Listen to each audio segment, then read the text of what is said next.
Salut à tous, j'espère que vous allez bien. On se retrouve aujourd'hui dans une nouvelle vidéo thread d'horreur et croyez-moi, je vous ai trouvé quelques petites pépites comme histoire. Toujours le même concept, mais je le réexplique pour ceux qui ne connaissent pas la chaîne. Et en passant, abonnez-vous.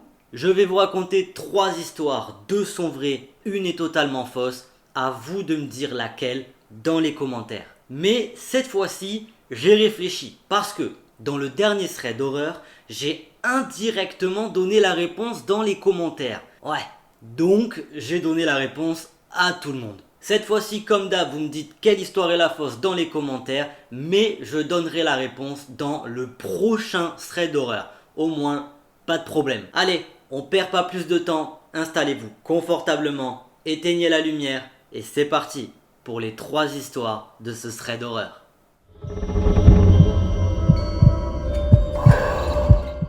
On commence tout de suite avec l'histoire de Anna. Alors Anna, elle étudie à l'université et pour se faire un peu d'argent, un de ses voisins, un docteur, lui a proposé qu'elle garde sa maison pendant qu'il est en déplacement en échange d'une rémunération. Anna, elle a accepté, c'est plutôt cool. En gros, elle est chez son voisin dans la maison, elle a à manger, à boire, la télé, elle a tout ce qu'elle veut et en plus elle est payée. Elle allait pas refuser, croyez-moi. Donc régulièrement le docteur partait en déplacement et comme convenu, Anna elle venait chez lui et elle gardait sa maison. Elle en profitait donc pour étudier, se détendre, regarder la télé, faire un petit peu de tout pour faire passer le temps. Tout se passe super bien, ça fait maintenant 3 mois qu'elle fait ça et tout va bien, nickel.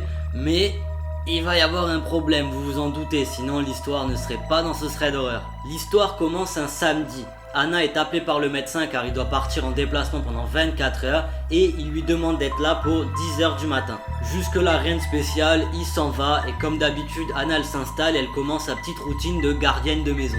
Mais vers 13 heures alors qu'elle est tranquillement installée dans le canapé à regarder la télé, le téléphone fixe sonne. Rien d'inhabituel, c'est pas la première fois que ça arrive et comme le médecin lui avait demandé, elle répond parce que c'est soit lui qui appelle pour savoir si tout se passe bien, soit c'est un patient et elle le réoriente vers le numéro du médecin. Mais cette fois-ci, c'est un peu différent. Lorsqu'elle décroche et qu'elle dit allô, personne ne répond et la seule chose qu'elle entend, c'est une respiration à l'autre bout du téléphone, mais à rien. Après plusieurs tentatives de discussion, elle prend la décision de raccrocher, personne parle, c'est peut-être une erreur ou un canular, on s'en fout. Et justement, Anna décide de ne pas y prêter attention, pour elle c'est un faux numéro, un canular, elle se doute de rien et elle laisse couler. Mais à 14 heures, soit 1 heure plus tard, le téléphone ressonne et quand elle décroche, il n'y a pas de respiration, rien, juste une simple voix qui va lui dire une seule phrase, sors de cette maison ou je te tue. Vous y avez pensé, j'y ai pensé, Anna y a pensé, elle s'est dit que c'était juste un canular semblable au film d'horreur et elle s'en fout. Pour elle ce sont des gosses qui lui font une blague, rien d'alarmant, elle va pas commencer à psychoter ou à se prendre la tête, alors elle y prête pas attention et elle continue sa routine. Clairement, à ce moment-là, Anna elle est plus courageuse que la plupart d'entre nous. Mais le problème c'est que ça va rappeler comme ça toutes les heures et elle aura beau s'énerver, crier, tout ce qu'elle veut, ça continuera à appeler et ça sera soit la respiration, soit la phrase « Sors de cette maison ou je te tue ». Anna elle décrochera quand même toutes les heures mais elle restera persuadée que ce sont des gosses qui lui font un canular et pour elle, ils finiront par se lasser et ils vont arrêter de l'appeler un peu plus tard dans la soirée. Mais à 18 heures ça va être différent parce que le téléphone sonne, encore une fois elle décroche, mais avant qu'elle ait pu dire quoi que ce soit, la voix lui dira « Anna, sors de cette maison ou je te tue ». Et là ça change la donne parce que contrairement aux autres appels, cette fois-ci, il a dit son prénom. Bon, restez calme ça va un moment, mais là il est temps de paniquer et Anna elle va immédiatement appeler la police. Malheureusement, pour le moment, la police lui dira qu'elle ne peut pas faire grand chose parce que l'appel n'a pas duré assez longtemps pour qu'il puisse être retracé et il faut qu'il dure au moins 1 minute. La police va donc proposer à Anna de la rappeler vers 18h59, 1 minute avant le prochain appel, pour commencer à retracer l'appel durant 1 minute.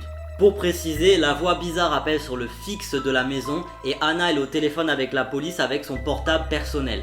Arrive l'heure, la police appelle Anna, elle est au téléphone, le fixe sonne et comme d'habitude elle décroche et la voix lui dit « Anna, sors de cette maison ou je vais te tuer ». Mais avant que ça raccroche, Anna elle part en impro et elle lui dit « Ok, je vais sortir, mais avant, dites-moi pourquoi ». Clairement, elle est très courageuse Anna. Mais là, il y a eu un long silence. Et pendant ce silence, Anna, elle entendra juste la respiration glauque de la personne qui est à l'autre bout du téléphone. Mais d'un coup, la voix finira par « Tu ne me vois pas ?» et ça raccroche. Comme si c'était pas assez flippant, il fallait en rajouter. Je rappelle, elle est au téléphone en même temps avec la police qui ne va pas du tout arranger la situation parce que la femme à l'autre bout du téléphone va lui dire « Madame, sortez immédiatement de cette maison ». Après avoir retracé l'appel, il se trouve que c'est la deuxième ligne de la maison, juste à l'étage. Et la police a envoyé immédiatement une patrouille au lieu où se trouve Anna. Bon, courageuse, très bien, mais là Anna est partie immédiatement en courant pour sortir de la maison et attendre que la police arrive sur place. Malheureusement, et comme vous pouvez vous en douter dans ce genre d'histoire, quand la police est arrivée sur les lieux, il n'y avait plus personne. Anna, quant à elle, a pris la décision d'appeler immédiatement le docteur qui lui a écourté son déplacement pour pouvoir rentrer et elle a également décidé d'arrêter de garder sa maison ou toute autre maison par peur tout simplement. Voilà pour cette première histoire, j'espère qu'elle vous aura plu. Avant de passer à la seconde, dites-moi dans les commentaires ce que vous auriez fait à la place de Anna. Pour ma part, le premier appel aurait suffi à me faire partir de la maison. Pas besoin d'attendre 18 heures.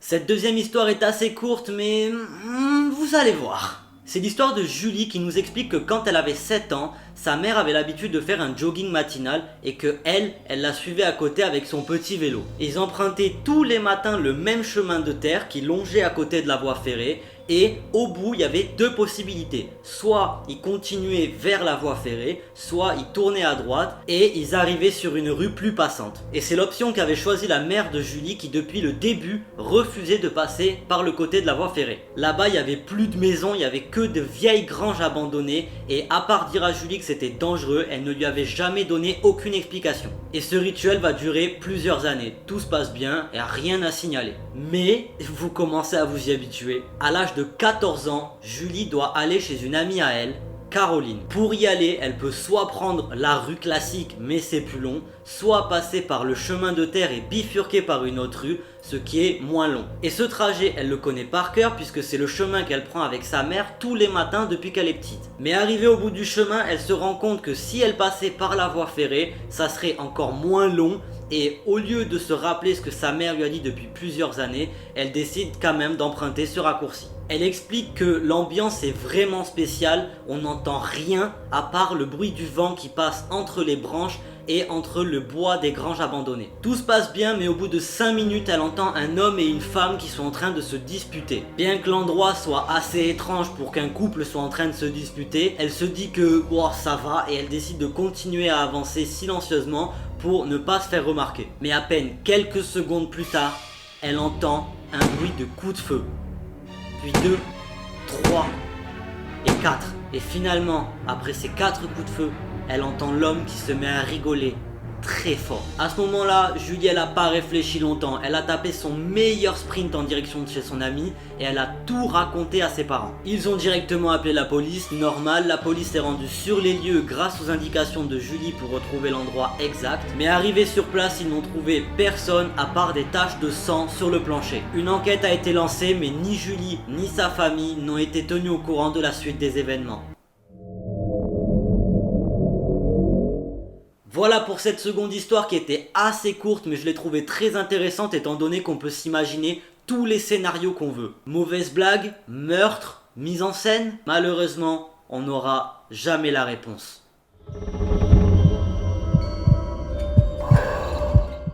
Troisième et dernière histoire de ce thread d'horreur et c'est l'histoire de Maxence. Alors son histoire date de l'été 2020 alors qu'il était parti en vacances dans le sud de la France. À ce moment là il n'a que 14 ans et il est parti 2 semaines dans un camping pour les vacances. Mais ce n'est que l'avant-dernier soir que tout va se produire. Avant tout, il y a 2 choses à savoir. La première, c'est que le camping est collé à une forêt et que rien ne les sépare. Donc on peut très facilement passer du camping à la forêt et de la forêt au camping. La deuxième, c'est que le jour où cette histoire se passe, c'est le jour où plein de nouvelles personnes sont arrivées au camping. Donc le soir, il y a plein de gens qui sont en train de visiter à droite et à gauche du camping. L'histoire commence vers 20 h alors que le club des ados décide d'organiser un cache-cache géant dans tout le camping. Vers 20 h 30, Maxence et une amie à lui sont en train de chercher des gens aux abords de la forêt. Et là, ils sont persuadés d'avoir trouvé les autres parce qu'ils commencent à entendre du bruit qui vient d'un peu plus loin. Alors ils décident de continuer dans la forêt parce qu'ils sont sûrs que certains sont cachés dedans. Ils vont finalement décider de faire demi-tour parce que même après avoir demandé s'il y avait quelqu'un, ils n'ont obtenu aucune réponse, alors ils ont décidé de rentrer dans le camping. Malgré les bruits, les moniteurs leur avaient déjà expliqué qu'il y avait fréquemment des sangliers qui passaient, alors ils se sont pas inquiétés, ils ont continué et ils sont rentrés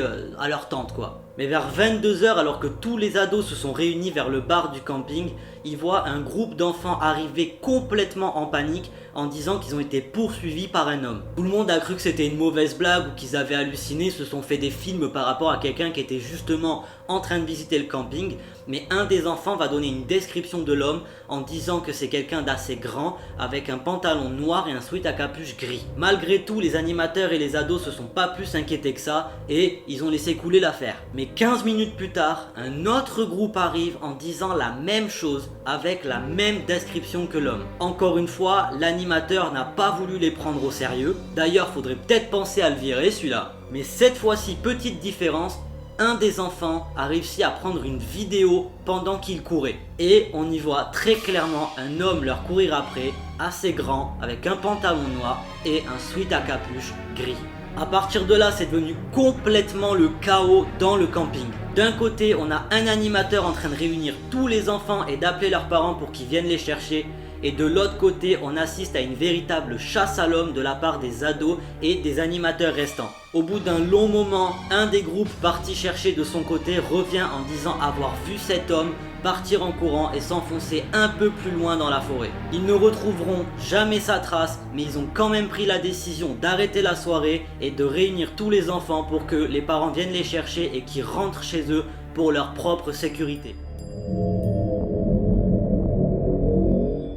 Voilà, c'est la fin de cette vidéo, j'espère qu'elle vous aura plu. Si c'est le cas, comme d'habitude, n'hésitez pas à me le dire dans les commentaires. Et dites-moi aussi si vous avez trouvé quelle histoire était la fausse. Et moi, je donnerai la réponse dans le prochain thread d'horreur. N'hésitez pas à vous abonner et à activer la petite cloche pour ne rater aucune des prochaines vidéos. Et si la vidéo vous a plu, n'hésitez pas à laisser le petit like, ça fait extrêmement plaisir. Et ça soutient de fou le travail. Et moi, je vous dis à très vite pour la prochaine vidéo. Bye tout le monde!